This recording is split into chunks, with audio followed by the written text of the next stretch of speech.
अग्निकुंड का सुचार महाराज अग्निकुंड के हाथ समाचार अच्छा तरह से बढ़िया तरह से चलता है महाराज, कोई चीज का दिक्कत नहीं है महाराज। क्षण है चाय भरपूर मिलता है महाराज, भोला को चादर पादर पी लेते हैं महाराज। क्षण तारलाल जी महाराज अग्निकुंड के अंदर बारदार लाल का एकदम बढ़िया तरह से अच्छा बड़ा से रहता है महाराज, कोई चीज का दिक्कत नहीं है महाराज। तारलाल महाराज मेरा एक ही बेटा है जिसका नाम रजत कुमार है। वह रजत कुमार का कैसा तो रजत कुमार के हाथ समाचार अच्छा तरह से बढ़िया तरह से चलता है महाराज। चल है तारलाल इस वक्त अगले कैसे का दिल लेता है, इसलिए मेरा विचार है कि अघोर जंगल शिकार खा लेते। अरे क्या हुआ बात मास्टर देखे तो नाश्ता भेला है। अरे क्या हुआ महाराज हम नहीं जब किसलिए और और मांगेगा शिकार खेला जब बड़का बड़का भाग नहीं छे पेपर से अजगर साफ रहे छे, हरिण रहे छे, मोटे बेटी तारलाल हम जब बोल के तो हमारे गांव में समाज भजते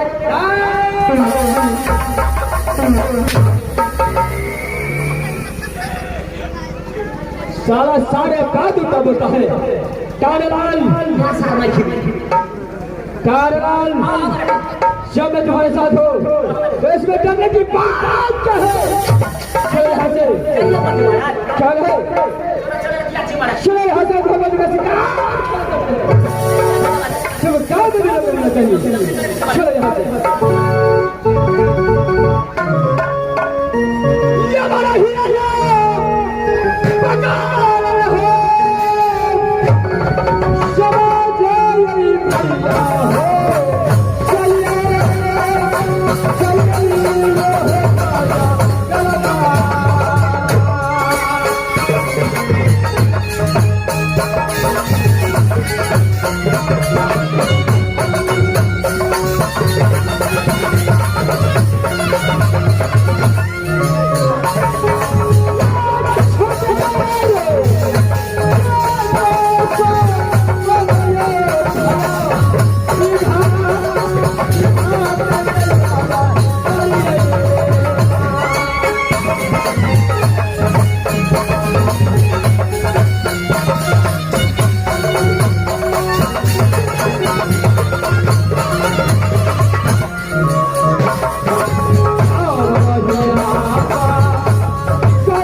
मैथिली संगम यूट्यूब चैनल आप तमाम दर्शकों को सुनते बैठते जाते हुए टहलते घूमते फिरते हुए देख सकते हैं।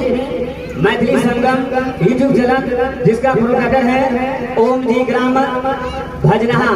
आप तमाम दर्शक से आग्रह है जैसे लाइक और सब्सक्राइब जरूर करें और हमारी कंपनी को से लाख शुक्रगुजार है। पूरे काबली का पुरस्कार है। जल्दी चालू करिए।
दाम भैया मुकरो बसोबे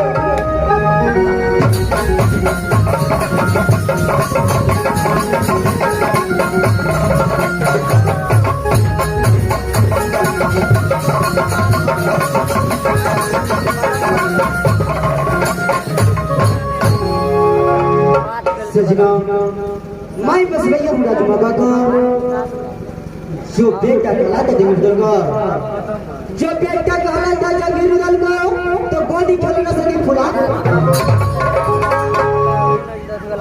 जगह भक्ति जाने लगा जो सादा भक्ति जाने लगा तो जो चाची का नाम सनी सोना